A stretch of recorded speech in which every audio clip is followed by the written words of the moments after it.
보도록 하지요. 교독합니다. 제가 먼저 읽겠습니다. 그때에 헤롯 왕이 손을 들어 교회 중에서 몇 사람을 해하려 하여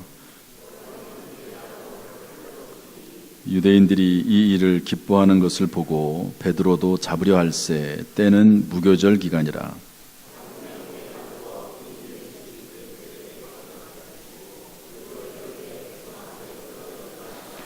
이에 베드로는 옥에 갇혔고 교회는 그를 위하여 간절히 하나님께 기도하더라.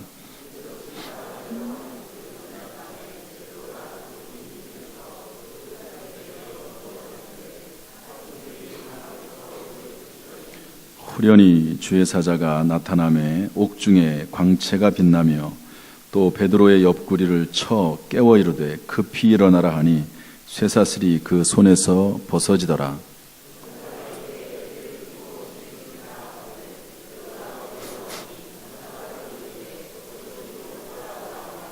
베드로가 나와서 따라갈새 천사가 하는 것이 생시인 줄 알지 못하고 환상을 보는가 하니라.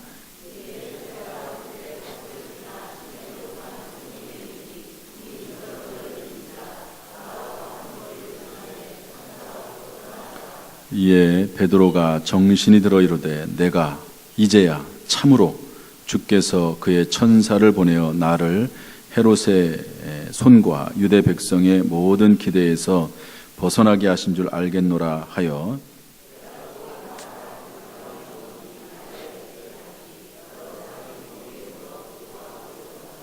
아멘. 할렐루야. 오늘 우리 사람이 할 수 있는, 인간이 할 수 있는 최고의 행위인 예배를 드리기 위해서 주 앞에 나온 우리 모든 성도들을 주님의 이름으로 환영합니다. 오늘 이 시간에 주님이 주신 은혜와 지혜와 능력이 하늘에서부터 가장 필요한 것으로 깨닫게 하시고 함께 하시고 도와주시기를 주님의 이름으로 축복합니다. 아멘. 우리 옆에 있는 분들하고 한번 인사합시다. 반갑습니다. 축복합니다. 은혜 많이 받으시기를 바랍니다. 지난 주간에 어떤 권사님 부부가 저를 찾아왔습니다. 기도 중에 하나님께서 마음에 아주 강한 감동을 주셔서 그 얘기를 좀 해야 되겠다고 저에게 찾아오셔서 얘기하는데 다른 얘기가 아니고 중보기도를 해야 된다 하는 그런 마음이 들었다는 겁니다. 중보기도. 중보기도가 뭔지는 아시죠? 나를 위해서 기도하는 게 아니고 다른 사람을 위해서 또 교회를 위해서 또 나라 민족을 위해서 또 당진을 위해서 기도하는 것을 말하죠. 중보기도하는 겁니다. 그런 마음이 들어서 이것은 그냥 내 생각도 아니고 하나님께서 주신 음성이라고 하는 게 너무 분명한 것 같아서 그렇지만 또 목사님에게 허락을 받아야 되니까 허락을 해달라고 그렇게 얘기하시더라고요. 작년에도 한번 그런 적이 있습니다. 어떤 권사님이 저를 찾아오셔서 목사님 중보기도 해야 되겠습니다. 저녁 기도회를 좀 열어주십시오. 그래서 제가 저녁 기도회를 열어드렸습니다. 그래서 이제 한동안 저녁 기도회를 자유롭게 와서 했는데 제가 권사님의 말을 듣고 그 부부의 말을 듣고 제가 곧바로 오케이 좋습니다. 중보기도 합시다. 주일날 저녁 때 월요일부터 토요일까지 저녁 9시부터 10시까지 본당에서 합시다. 본당에서. 그래서 일단 모여서 한 10분 15분 정도 찬양하고 카세트를 드릴 테니까 그걸 틀어놓고 본당 곳곳에 흩어져서 마음껏 기도하라고 그리고 제가 기도 제목도 드리겠다고 그렇게 이야기를 했습니다. 제가 곧바로 해서 허락한 이유는 뭐냐면 기도하겠다는 막을 이유가 없죠. 아니 교회에서 기도하겠다는 걸 누가 막습니까? 뭐 특별히 좀 이렇게 좀 이상하거나 문제가 있는 사람이 있으면 그건 허락이 안 되죠. 아무리 기도한다고 해도 안 되지만 정상적인 우리 교회 권사님이 기도하는 가운데 기도해야 되겠다 그러는데 그걸 막을 사람이 누가 있습니까? 해야죠. 그리고 또 하나는 이미 제가 저녁 중보 기도를 해야 되겠다는 마음을 가지고 있었습니다. 이미 때만 기다리고 있었을 뿐이지, 제가 이제 연초도 그렇고 월초가 되면 이제 성도님들이 이제 월삭 기도회를 하면서 소원 헌금을 내면 그걸 가지고 들어가서 기도한다고 말씀드리지 않았습니까? 지금도 제가 아무튼 월삭 소원 헌금을 드린 소원 헌금 기도 제목은 제가 한 달 동안 기도합니다. 그런데 그때 기도원에 가서 기도하면서 좀 더 집중적으로 기도하는, 기도 제목을 분명히 해서 기도하는 그런 중보기도 시간이 필요하겠다 하는 그런 마음을 이미 가지고 있었거든요. 그래서 이제 언제 할까 그러고 있는데 권사님이 찾아오셔서 얘기를 하니까 좋다고 하자고 순수 금방 얘기를 했습니다. 그래서 당장 내일부터 하자. 그래서 이제 월요일부터 이제 기도회를 하게 됐습니다. 여러분들이 늘 깨어서 기도하고, 특별히 중보, 나를 위해서도 물론 기도해야 됩니다. 어떤 분들은 자기 자신을 위해서 기도 안 하는 분도 또 있어요. 그러면 안 돼요. 중보 기도도 해야 되지만 자기 자신을 위해서 기도해야 됩니다. 하나님 앞에 간절함으로 지혜와 능력을 달라고, 또 여러 가지 문제들을 놓고 기도해야 됩니다. 그러나 그와 동시에 또 중보 기도해야 되는 것이죠. 그래서 이 중보 기도하는 일에 동참하시고, 새벽이 됐든 저녁이 됐든 또는 언제 어느 시간 골방 기도가 됐든, 심지어는 길을 가면서 걸어가면서 하든지 간에 하나님 앞에 늘 기도할 수 있기를 주님의 이름으로 축복합니다. 그래서 오늘은 제가 제목을 중보기도의 능력 이렇게 잡았습니다. 한번 따라잡시다. 중보기도의 능력. 다시 한번 중보기도의 능력. 오늘 본문을 통해서 중보기도, 또 기도, 기도에 대해서 우리가 어떻게 생각을 해야 되고 어떻게 기도할 것인가, 또 기도의 능력은 뭔가 하는 것을 발견하는 참으로 귀한 시간 될 수 있기를 주님의 이름으로 축복합니다. 우리 1절, 2절 말씀 한번 읽어볼까요? 1절, 2절 다 같이 시작. 그때에 헤로드 왕이 손을 들어 교회 중에서 몇 사람을 해하려 하여 요한의 형제 야고보를 칼로 죽이니. 그때가 어느 때입니까? 그때 예수님께서 십자가에 달려 우리의 죄를 대신해서 죽으시고, 그리고 3일 만에 부활하시고 승천하셨습니다. 그리고 교회가 만들어졌죠. 교회가 오순절날 마가라고 하는 사람의 집에서 간절히 기도하는 가운데 교회가 세워졌습니다. 교회가. 그러나 유대인들은 그 교회를 못마땅하게 생각했어요. 왜? 자기가 믿는 하나님이 아니라고 생각을 한 거죠. 그리고 예수는 한낱 선지자에 불과하고 시골뜨기에 불과한 그런 좀 인기 있는 사람에 불과하지, 어떻게 예수가 하나님의 아들인가, 이걸 받아들이질 않았습니다. 그러니까 예수 믿는 사람들을 다 싫어했고, 예수 믿는 사람들이 이단이라고 생각을 했습니다. 물론 지금이야 기독교가 세계에서 제일 큰 종교이긴 하지만 이 당시에는 아주 조그만 단체였거든요. 120명, 전체 기독교라고 이름해봤자 120명이 모여가지고 한 집에서 모여서 그냥 예배드리는, 기도하는 그런 작은 단체였습니다. 그러니까 그 당시에 종교 지도자들이 핍박을 하고 괴롭게 할 수 있는 거죠. 더구나 그런 어떤 정치적인 분위기에 편승해서 그 당시에 왕이었던 헤롯이 교회를 또 핍박을 했습니다. 그래가지고 교회의 지도자인 야고보를 죽였습니다. 예수님의 12제자가 있잖아요. 그 중에서도 베드로, 야고보, 요한 이 세 사람은 예수님이 특별히 더 항상 어디를 데리고 다니면서 했었던 수제자와 같은 사람입니다. 베드로, 야고보, 요한 이 세 사람. 그 중에서도 베드로가 제일 이제 주님이 선택하신 수제자라고 볼 수가 있는 것이죠. 그런데 헤로드 왕이 요한의 형제 야고보를 칼로 죽였습니다. 교회의 지도자를 죽인 거죠.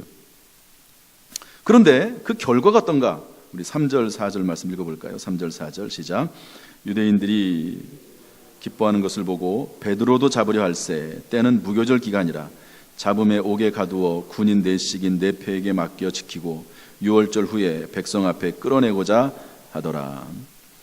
유대인들이 좋아하는 거예요. 유대인들 당시에 110명 정도밖에 안 되는 물론 이제 부흥해서 3,000명이 동시에 회개하기도 했지만, 이런 사람들을 미워하는 당시에 권력을 가지고 있었던 종교 지도자들, 제사장, 서기관, 바리새인들, 이 사람들이 좋아하는 걸 보고, 그래?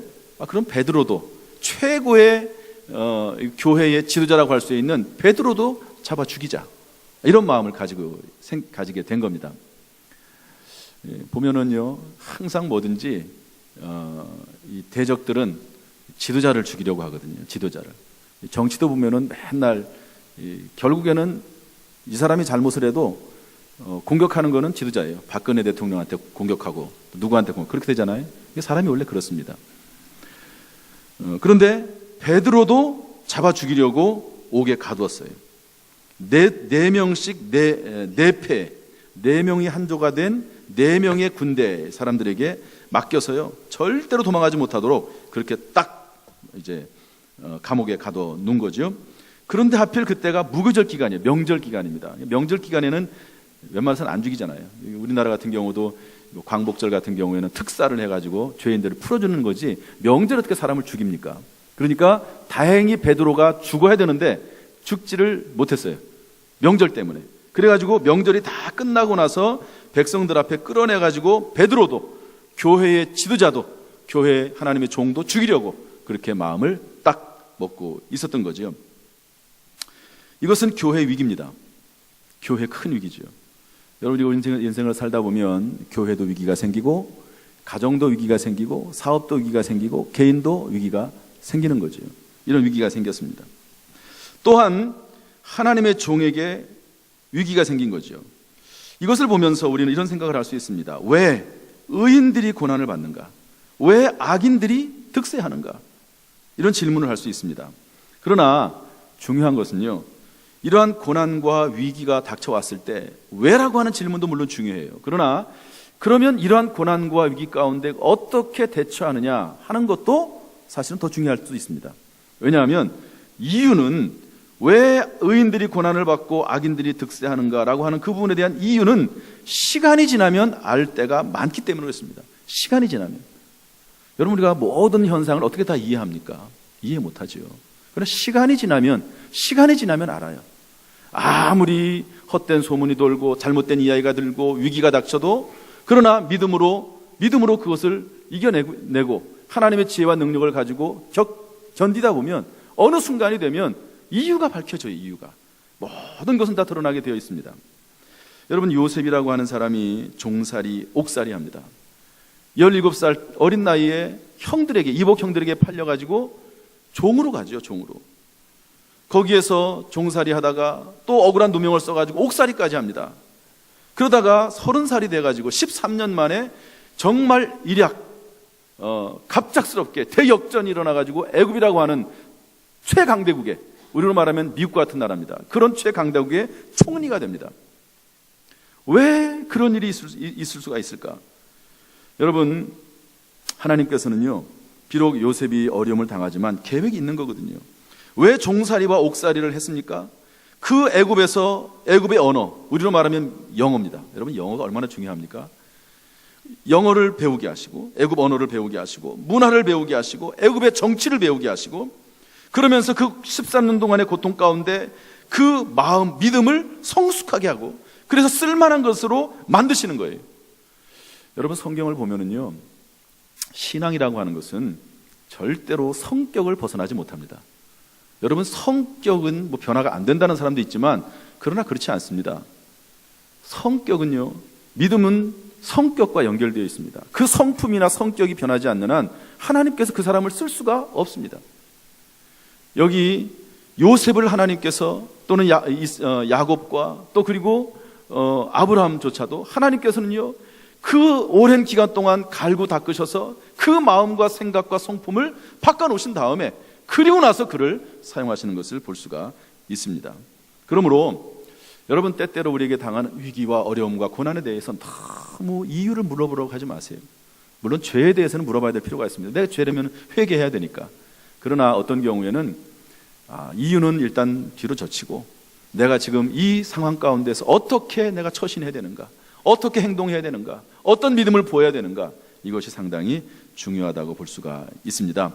오늘 이렇게 교회의 위기 가운데 또는 우리 개인의 위기 가운데 처했을 때 과연 어떻게 했는가 하는 것을 보면서 여러분, 오히려 위기가 여러분에게 혹시 닥쳐있는 위기나 어려움이나 고난이나 환난이 오히려 그것이 복이 되는, 그것이 성장과 성숙의 기회가 되는 놀라운 은혜가 있기를 주님의 이름으로 축복합니다.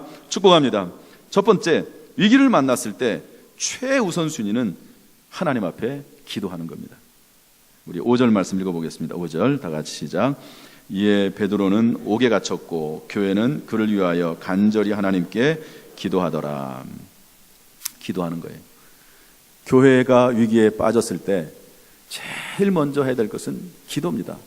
내 인생에 있어서 사망의 음침한 골짜기 같은 위기의 길을 걸어갈 때 제일 먼저 해야 될 것은 하나님 앞에 나와서 기도하는 거예요. 기도하는 거예요. 여러분, 병아리가 있습니다. 요즘은 병아리 보기 힘들죠. 제가 어렸을 때만 해도 시골에 가면은 닭장이 있어요. 닭장. 그러면 닭이 거기에 이렇게 보면 닭은 밑에서 땅바닥에서 안 자고 줄을 이렇게 하나 해주면 거기에 이렇게 앉아가지고 잠을 자지 않습니까? 그래서 이제 문도 닫아주고 그러는데 이제 아침이 되면 다 풀어져 이렇게 닭. 그러면 자기들이 막 나와 놀죠. 병아리들이 있어요. 그런데 그때만 해도 이 공중에 매나 독수리들이 많이 날아다녔습니다. 요즘은 참 그것도 보기 힘들어요. 그런데 여러분, 위에서 매가 딱 떴습니다. 그러면 어떻게 해야 되죠? 병아리는 엄마 품으로 빨리 들어가야 됩니다. 그리고 닭장으로 빨리 들어가야 돼요. 안 그러면 잡혀 먹힙니다. 그럴 수 있는 가능성이 있지 않습니까? 여러분, 우리가 위기에 처하고 어려움에 처했을 때 가장 중요한 것은 뭐냐? 그것은 하나님의 품에 안기는 것이고 하나님에게 와서 하나님 앞에 기도하는 것을 최우선으로 해야 될 줄로 믿습니다. 일단 하나님의 품에 들어가야 돼요. 하나님의 보호를 받아야 돼요. 하나님 앞에 무언가 간구해야 돼요. 사람들은 자꾸 어려운 일이 생기면 사람 찾아갑니다. 돈을 찾아갑니다. 그리고 생각이 많아요. 복잡해요. 그럴 필요 없습니다. 일단은 혹시 생각도 해야 되고 사람도 찾아가야 될지 몰라요. 그러나 무엇보다도 중요한 것은 하나님 앞에 나와서 기도해야 될 줄로 믿습니다. 무신론자들에게는 고민이 있어요. 무신론자 아시죠? 하나님이 없다고 생각하는 사람들. 그러나 그 무신론자들은요, 죽을 때 내 영혼을 의탁할 대상이 없습니다. 내 영혼을 맡길 대상이 없어요. 물론 죽으면 끝이라고 생각하면 그럴 수도 있겠지만 무신론자들은 내 영혼을 맡길 대상이 없어요. 절망적인 위기 때, 도저히 내가 감당할 수 없는 위기 때 도움을 요청할 대상이 없습니다. 여러분, 아마 살다 보면 그런 경우가 있을 겁니다. 아무도 나에게 도움이 되지 못할 때가 있습니다. 여러분, 그런 경험이 있습니까? 아무도 나에게 도움이 안 돼요. 어떤 경우는 돈도 나에게 도움이 안 될 때가 있습니다. 아무리 돈이 많아도 해결할 수 없는 것들이 많습니다. 아무리 권력과 힘이 있어도 도울 수 없는 경우가 있습니다. 질병의 문제 그렇습니다. 자녀들의 문제 그렇습니다. 많아요. 그럴 때 누구에게 도움을 요청합니까? 무엇을 근거로 소망을 가질 수 있습니까? 무신론자들은 기대할 언덕이 없어요. 그러나 우리는 위기를 만났을 때 하나님 앞에 기도할 수 있는 줄로 믿습니다. 그래서 빌립보서 4장 6절 7절은 이렇게 말씀하고 있습니다. 우리 한번 읽어볼까요? 빌립보서 4장 6절 7절 시작. 아무것도 염려하지 말고 다만 모든 일에 기도와 간구로 너희 구할 것을 감사함으로 하나님께 아뢰라. 그리하면 모든 지각에 뛰어난 하나님의 평강이 그리스도 예수 안에서 너희 마음과 생각을 지키시리라. 위기를 만났을 때, 근심, 걱정, 염려가 쓰나미처럼 물려올 때 뭐 해야 되느냐? 기도해야 된다는 거예요. 감사함으로 하나님께 아뢰라. 그랬더니 맨 마지막에 나타나는 결과가 뭡니까? 하나님의 평강입니다. 그러므로 잘 들으십시오. 기도의 결과는 평강입니다. 평강이 임할 때까지 기도해야 되는 겁니다. 기도해도 평강이 임하지 않으면 아직도 기도해야 될 때입니다. 아직도 내 마음에 근심, 걱정, 염려가 있고 불안이 있고 낙심이 있고 좌절이 있으면 아직까지 더 기도해야 될 때입니다. 기도의 결과는 평안입니다. 사람마다 두려움이나 걱정, 염려가 닥칠 때 대처하는 방식이 다른데요. 우리 믿는 사람들은 기도하죠. 저에게도 근심, 걱정, 염려가 막 밀려올 때가 있어요. 그러면 뭐 합니까? 모든 걸 중지합니다. 그리고 기도하러 나와요. 여기 옵니다. 여기 와요. 그래가지고 찬양해요. 이 예배당을 계속 이 강단을 중심으로 해서 예배당을 계속 돕니다. 그러면서 하나님 앞에 찬송해요. 찬송하면 일단 두려움이 사라집니다. 참 여러분 놀랍습니다. 일단 찬송하면 일단 두려움이 사라져요. 찬송을 하다 보면 어떻게 되냐면요, 속에서부터 기도하고 싶은 마음이 생겨요. 속에서부터 기도 제목이 생깁니다. 그리고 기도의 맨 마지막에 하면 어떻게 되는지 아십니까? 감사가 나옵니다. 한번 해보세요. 뭐 이미 다 하시겠지만, 기도는요, 두려움으로 걱정, 염려로 시작을 했다가 결국 끝나는 것은 평안과 감사합니다. 그렇게 돼 있어요. 기도는 그렇게 돼 있는 겁니다. 오늘 성경 말씀인 것처럼 아무것도 염려하지 말고 기도하면 결국 평강이 임한다는 거죠. 여러분 참 놀랍습니다. 하나님이 살아계셔서 지금도 우리의 기도에 응답하시고, 이렇게 하나님이 기도할 때마다 지혜를 주시는 줄로 믿습니다. 기도하면서 쭉 이제 여기를 돌아요. 그러면 전혀 생각하지 못했던 그런 지혜가 머릿속에 생깁니다. 내가 한 번도 생각하지 못했던 그런 지혜가 내 머릿속에 떠올라요. 여러분 사업을 하다가 막히면은 여러분 기도하십시오. 기도하세요. 자녀 문제 때문에 근심, 걱정, 두려움이 있으면 기도하십시오. 그러면요, 어느 순간 하나님이 지혜를 주세요. 능력을 주십니다. 그러므로 위기를 만났을 때 무엇보다도 최우선적으로 기도할 수 있기를, 기도의 은혜가 임하기를 주님의 이름으로 축복합니다. 두 번째로, 기도는 불가능한 상황 속에서 전날 밤에 이루어집니다. 우리 본문 6절 말씀 읽어보겠습니다. 6절 다 같이 시작. 헤롯이 잡아내려고 하는 그 전날 밤에 베드로가 두 군인 틈에서 누워 자는데 파수꾼들이 문 밖에서 옥을 지키더니, 여기 보십시오. 아까도 얘기했죠. 군인 4명씩 4패에게 맡겨서 계속 24시간 내에 지키도록 만들어 놨고요. 그리고 양손 양발에는 쇠사슬이 묶여 있습니다. 그리고 옥문 밖에는 군인들이 또 지키고 있습니다. 도저히 나갈 수 없는 불가능한 상황입니다. 그런데 여기 어떤 말이 있냐면, 헤롯이 잡아내려고 하는 그 전날 밤에 내일이면 죽습니다. 이거는 정말 위기죠. 이거는 사실 어떤 면에서 보면 끝났다고 볼 수 있습니다. 이제는 전혀 소망이 없습니다. 내일이면 죽습니다. 나갈 수도 없습니다. 그런데 그 불가능한 상황 속에서 기도의 응답은 그 전날 밤에 이루어집니다. 좀 하나님께서는 빨리 좀 응답해 주면 좋을 텐데, 왜 하나님이 이렇게 질질 끄시고 도대체 하나님 마치 안 계신 것처럼 계신가, 그렇게 생각할 때가 있습니다. 그러나 기도는요, 전날 밤에 이루어져요. 따라합시다. 기도는 전날 밤에 이루어진다. 기도 응답은 내 시간표대로 이루어지는 것이 아니라 하나님의 시간표에 따라 이루어집니다. 나는 내 시간표가 있어요. 내 계획이 있습니다. 내 스케줄이 있어요. 그리고 내가 원하는 방법이 있습니다. 그러나 하나님도 하나님이 원하는 방법이 있어요. 하나님의 시간표가 있습니다. 하나님의 시간표에 따라서 이루어지는 것이지 내 시간표대로 이루어지는 것이 아닙니다. 여리고성이 함락됐을 때 이스라엘 백성들이 출애굽해서 가나안 땅에 들어가지 않습니까? 그런데 첫 번째 만난 성, 가나안의 여리고성, 그 성벽의 두께가 엄청나게 두껍습니다. 심지어는 20m라고 하는 그런 역사 기록도 있습니다. 그렇게 엄청나게 두꺼운 성벽, 그 성벽을, 한 번도 함락되지 않은 성벽을 첫 번째 만났습니다. 그때 하나님께서는 뭐라고 말씀하시죠? 너희들 전쟁에서 칼과 활로 싸우는 게 아니다. 그 여리고성을 한 바퀴씩 돌아라. 6일 동안 돌아라. 7째 날은 7바퀴를 돌고 마지막 7바퀴를 돌고 나서 함성을 외쳐라. 이렇게 명령을 했습니다. 이거는 인간의 방법이 아닙니다. 인간의 시간도 아닙니다. 하나님의 시간은 7째 날 7바퀴를 돌고 나섭니다. 하나님의 시간이 있습니다. 하나님의 시간. 나아만 장군이 문둥병을 치료해달라고 찾아왔습니다.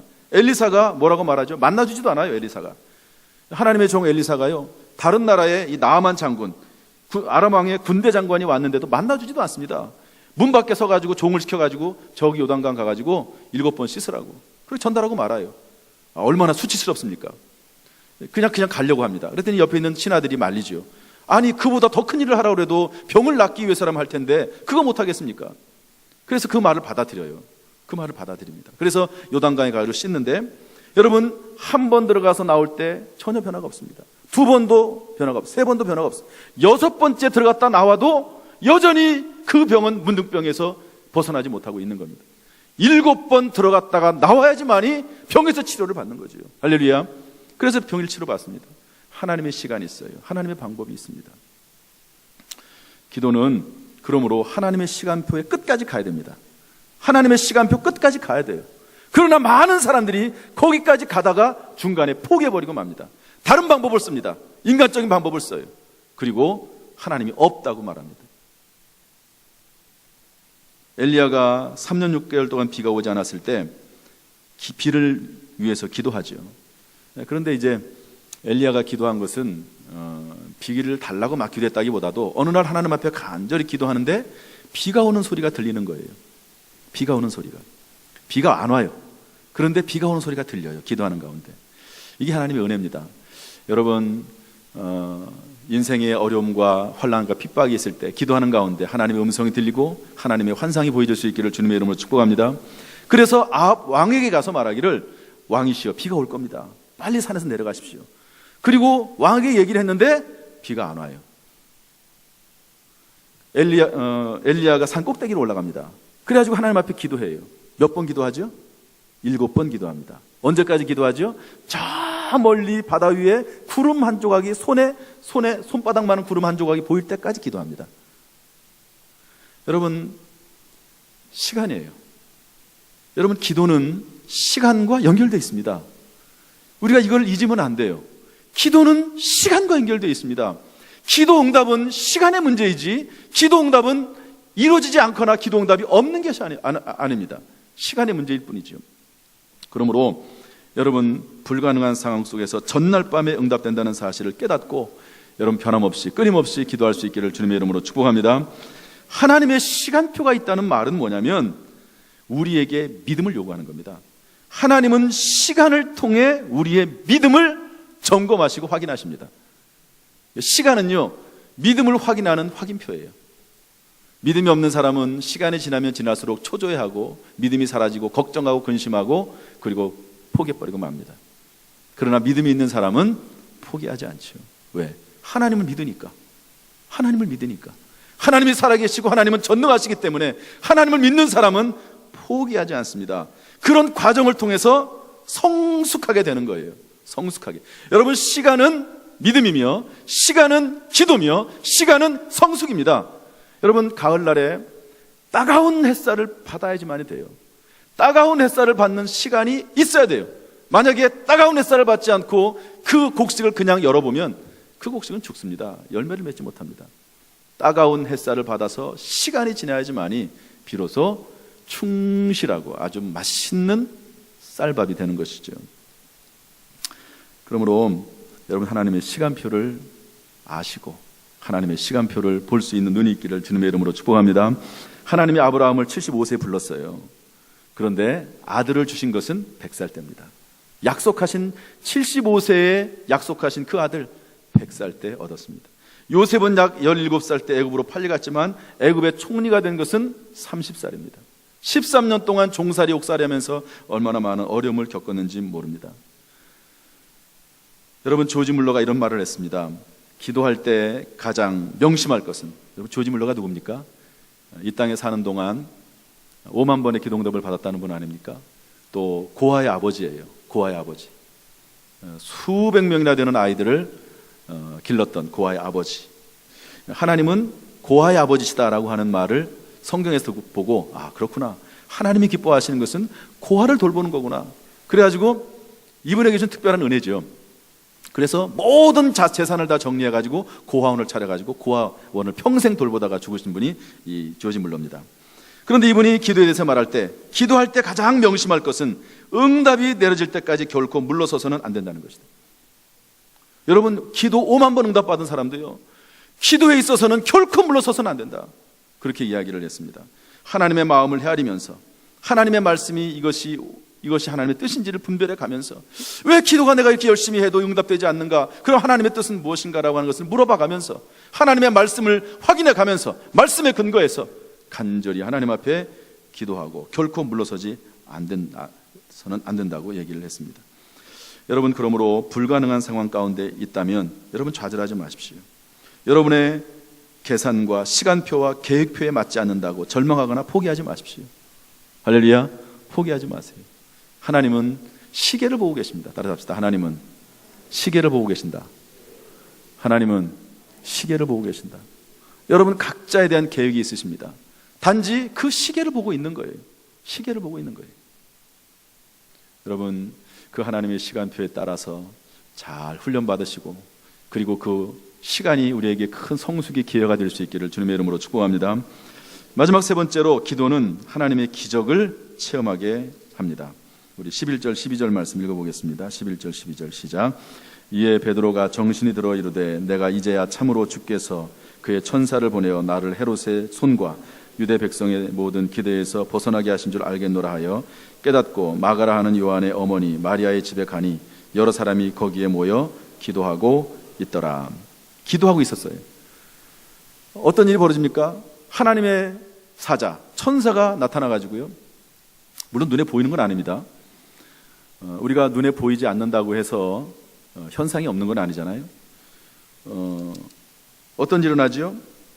베드로의 옆구리를 쳐서 깨웁니다. 급히 일어나라고. 쇠사슬이 그때 벗어집니다. 그리고 베드로를 인도해가지고 첫째와 둘째 파수를 지나가지고 쇠문을 열고 그리고 나오게 되는 것이죠. 그때까지 아무런 감각이 없어요. 마치 꿈꾸는 것으로 생각을 했습니다. 베드로는 꿈꾸는 것으로. 그러나 막상 밖으로 나오니까 11절 뭐라고 됐습니까? 이에 베드로가 정신이 들어 이르되 내가 이제야 참으로 주께서 그의 천사를 보내어 나를 이렇게 되어 있습니다. 내가 이제야 참으로. 우리가 언젠가는 어느 땐가는요 이렇게 하나님을 만나는 때가 있어야 됩니다. 내가 이제야 내가 하나님이 계심을 알겠다. 여러분 각자 그런 때가 있죠. 그런 때가 분명하게 임할 수 있기를 주님의 이름으로 축복합니다. 저는 대학교 3학년 때 성령 세례 받았을 때 그때가 그때 중에 하나고요. 또한 제가 목회를 하면서 하나님의 음성을 들었을 때 예수님의 모습을 봤을 때 그때가 그런 경험입니다. 또 그 이외에도 여러 차례 있습니다. 이 사람마다 전부 이제야 내가 하나님께서 나를 이렇게 인도하신 줄 알겠다 그런 경험의 때가 있습니다. 하나님을 만나고 체험하는 때가 있는 것이죠. 그런데 그게 언제 일어납니까? 기도할 때 일어나게 되는 줄로 믿습니다. 베드로는 잠자고 있었어요. 베드로가 기도해서 그런 게 아닙니다. 베드로는 잠자고 있었어요. 잠자고. 여러분 혹시 내가 잠자고 있을지라도 누군가는 기도해야 됩니다. 누군가는 기도해야 돼요. 여러분 자녀들이 잠자고 있을지라도 부모가 기도해야 됩니다. 혹시 안 믿는 부모가 있으면 부모가 잠자고 있으면 믿는 자녀가 기도해야 됩니다. 누군가는 기도해야 돼요. 누군가는 기도할 때 하나님께서 은혜를 베풀어 주시는 줄로 믿습니다. 물론 성령께서 말할 수 없는 탄식으로 우리를 위해서 기도하세요. 예수님께서 하나님의 보좌 우편에서 우리를 위해서 기도하십니다. 그러나 우리가 사람들을 위해서 서로 중보하면서 기도해야 될 줄로 믿습니다. 어거스틴은 이런 말을 했습니다. 기적이 없다면 나는 기독교인이 되지 않았을 것이다. 스펄전 목사님은 이런 말을 했습니다. 기도란 하늘 꼭대기에 있는 종을 땅에서 울려 하나님이 듣게 하시는 것과 같다. 여러분 혹시 교회에 옛날에 종 있는 거 봤습니까? 요즘 뭐 종 못 칩니다. 그 종 쳤다가는 민원 돌아가지고 안 되는데요. 그런데 그 종이 저 위에 달려 있습니다. 그런데 길게 줄이 매달려 있어요. 그러면 그거를 치려면요 힘이 듭니다. 여러분 줄이 짧은 거는요 땡땡땡땡땡 금방 쳐요. 힘이 하나도 안 들어요. 금방 칩니다. 그러나 줄이 긴 거는요 한 번 당기면은 힘으로 올렸다가 이렇게 내야 됩니다. 그런데 스펄전 목사님, 솔개 황제라고 하는 유명한 이 목사님이 기도를 정의하기는 뭐라고 정의했냐면 하늘 꼭대기에 있는 종을 땅에서 울리는 것과 같다고 그랬습니다. 이게 얼마나 힘듭니까? 한번 생각을 한번 해보세요.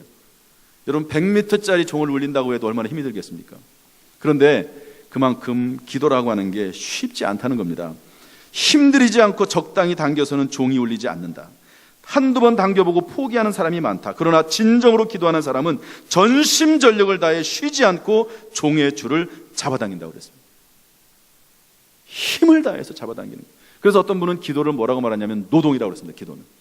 여러분 마치 유람선을 타고 다니면서 그냥 놀듯이 기도하는 거예요. 기도와 물론 그런 기도가 있을 수는 있죠. 하나님과 대화하는 기도 있을 수 있습니다.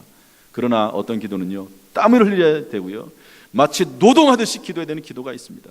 노동하듯이 큰 문제를 앞에 놓고 어떻게 그냥 대충 기도합니까?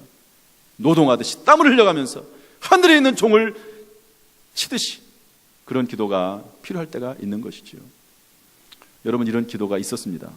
신앙의 위대한 인물들은 이런 기도가 있었습니다. 목숨을 걸고 하는 기도, 정말 그 속에서부터 나오는 기도, 절대절명의 위기의 순간에서 하는 기도, 이런 기도가 있었고, 그 기도를 통해서 하나님은 기적을 오늘날에도 베푸시는 줄로 믿습니다.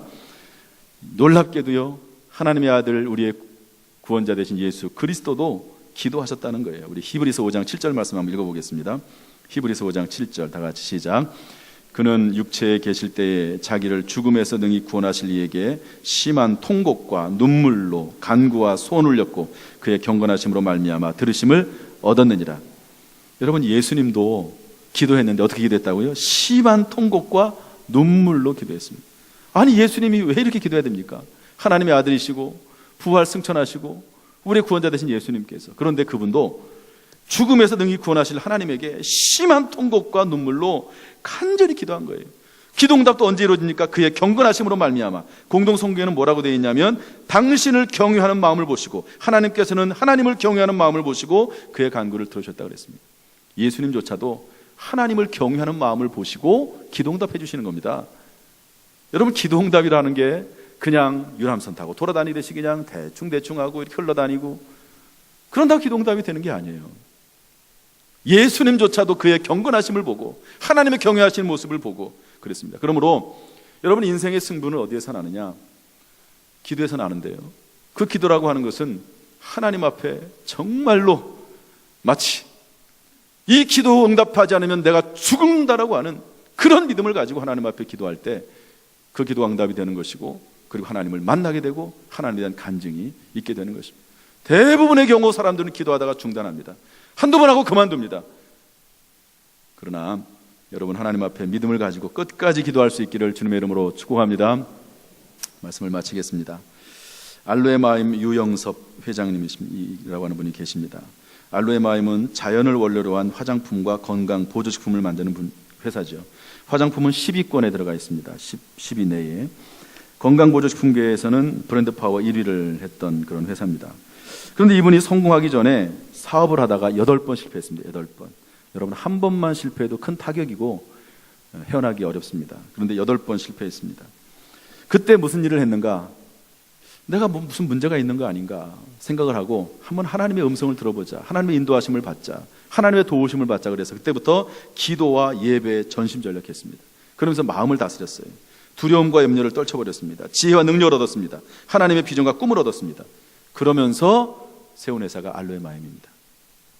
이분은 지금도 예배, 기도, 말씀, 찬송하면서 마음을 다스립니다. 하나님의 지혜와 능력을 얻습니다.